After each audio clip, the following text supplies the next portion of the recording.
Lakini nataka nitoe masikitiko yangu ya wazi. Sio kama tu mkuu wa wilaya, lakini pia kama kijana mwenzenu.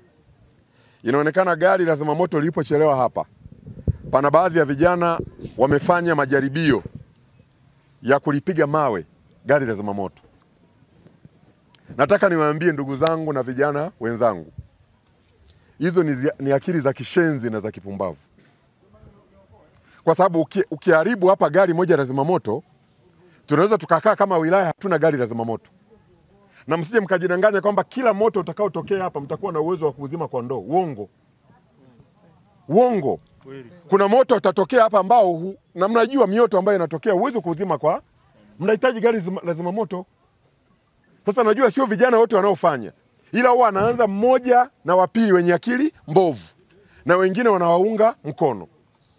Kwa hiyo sio kitendo cha sawasawa. Inapotokea moto umewaka, gari la zimamoto limechelewa kufika kwenye eneo la kuzima moto, wewe unajua hilo gari lilipokuwa? Wewe unajua kama palikuwa pana moto Kishapu? Wewe unajua palikuwa pana moto labda Ibadakuli? Wewe una taarifa za moto wa Tinde ama Didia? Moto unaweza katokea hapa wakati gari la zimamoto liko Mwakitorio, likachelewa kufika. Gari hilo linaweza likawa lina changamoto. Ni kama ambavyo, kwani wewe pikipiki yako huwa ina changamoto? Huwa pikipiki yako ikiwa na changamoto huwa abiria anaichoma moto? Kwa hiyo tusitake kujitoa ufahamu. Kwa hiyo mimi nataka niwashauri kabisa ya kwamba panapotokea matukio ya moto, toa taarifa kwa wakati, anza hatua zile za uokozi wakati mnasubiri huo msaada. Tusitake kujifanya kama sisi vile tuko Ulaya, kwamba moto kiwaka tu hapa tuna magari 100 zimamoto yamefika. Hatuna nchi ambayo bado imefikia hiyo hatua ya kuwa na magari ya zimamoto 10. Sana sana hapa mnaona hapa mjini tuna gari moja la zimamoto. Tuna gari la Agaki pale, tuna gari la Jambo pale. Tuna magari haya. Na haya unaweza ukayaomba ukakuta la Agaki limekimbia Maganzo. Unaweza ukaomba la Jambo ukakuta liko Bariadi, limeenda kusaidia. Kwa hiyo lazima tuwe watu wenye akili. Lakini nasema, ukijaribu kulipiga mawe gari lako la zimamoto, kwa mfano kaliharibu, wanaweza katokea wengine wapumbavu wakasema tulichome moto, mkachoma moto. Alafu mkishamaliza kuchoma moto, mnajua kinachoendelea kutokea hapo? Kwanza hilo gari itakuja kununuliwa kwa kodi za nani? Za wananchi. Mwananchi ni nani? Si wewe? Kwa hiyo niwaombe wananchi, ni muhimu sana tukajenga utulivu. Kabisa tujenge utulivu. Tunapokutana na majanga, tushirikiane kutatua hayo majanga kwa wakati. Nipende kuwashukuru sana wananchi wote, vijana, wanawake, kwa wazee, ambao wamehusika sana katika jukumu hili la kuweza kujitolea kuweza kuuzima moto huu. Jeshi la polisi mkoa wa Shinyanga, niko na walio chini yangu, la kwanza kutoa pole. Lakini la pili kuhakikisha tunaweka ulinzi hapa masaa 24 kama ambavyo umeona. Askari hawatatoka kwa sababu ya kulinda usalama wa raia na mali zao, lakini hasa vifaa ambavyo vimeweza kuokolewa wakati tunaendelea kufanya tathmini. Lakini jeshi la zimamoto na uokoaji tupo nao hapa, wanaendelea, wao ndio watatupa, wenzetu ni wataalam, nini chanzo cha moto. Wakati huo sisi tunapita kwa familia kufahamu kila familia, kila duka ni nini ambacho kimeharibika na uharibifu ni wa kiasi gani.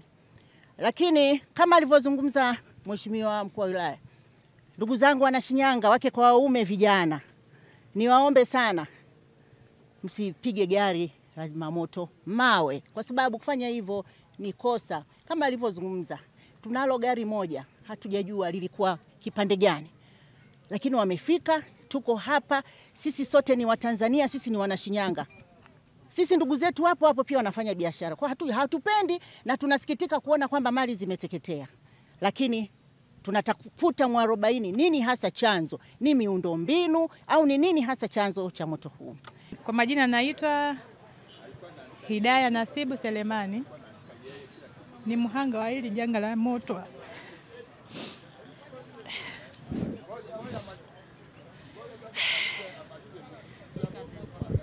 Yaani huu moto mimi chanzo sikujua ni nini, kwa sababu nilikuwa nimekaa tu hapo sebleni. Naingia chumbani sasa kuwasha taa, nikaona taa ikawa inapiga shoti. Baada ya hapo nikawa nimeona moto. Nikazima la kaka nikatoka nje. Nilipotoka nje, kutoka nje ndo nakutana na moshi umetanda chumba cha jirani yangu hapo. Hivyo nikawa tu nimetoka, nikawaita watoto watoke ndani, na mume wangu alikuwepo, nikamuita, jamani tokeni moto. Nikatoka nje, nikaanza kupiga kelele huku nje, nikaita watu, jamani njoo mtusaidie moto, huku kwetu moto. Watu ndio wakawa wamekuja. Mimi nikawa nimetoka tu na watoto, sikuingia tu mle na moto mle ndani kwangu. Moto ukawa umesha nani, kwa sababu kile chumba kilichokuwa kinafuata kilikuwa kina magodoro. Kwa hiyo vitu vyote vikawa vimeteketea hivyo. Wakawa wamefanikiwa tu kuokoa labda hivi vyumba vya nje huko, lakini mimi upande wangu kule vitu vyote vimeteketea kule. Kwa jina naitwa Zainabu Shabani, ni mkazi wa kwenye hili eneo. Kwa hiyo moto ulipoanza kutokea, kulikuwa kuna shoti ya umeme. Sasa nikamwita jirani yangu mwenyewe Magodoro kwa sauti kubwa sana. Nikamwita, nikapiga kelele. Watu wakajaa. Tunapiga simu, fire haitaki kufika. Watu wote hao mnaowaona ndio waliokoa huu mzigo, na mzigo mkubwa ndio uleteketea. Kwa maana hiyo serikali sisi inatusaidiaje endapo tunapotokea shoti ya umeme, alafu tena watu wanapiga simu kwa ajili ya fire, afu hamna msaada wote. Na bado askari anatumia nguvu baada kutumia akili, anapiga haya mabomu. Hao ndio waliokoa hii mizigo. Hivi vitu vyote kwa ajili ya wananchi, ingekuwa ni watu wabaya, hivi vitu vyote vingeteketea. Kwa hiyo wamefanya makosa pia serikali kutishia, na imekasirika wananchi kutokana na gari liko nyuma hapale ya shule ya msingi. Mpaka saa hizi gari ndio linafika. Ni vitu vingapi vilivyoteketea? Naitwa Baby Bakari Muhamedi.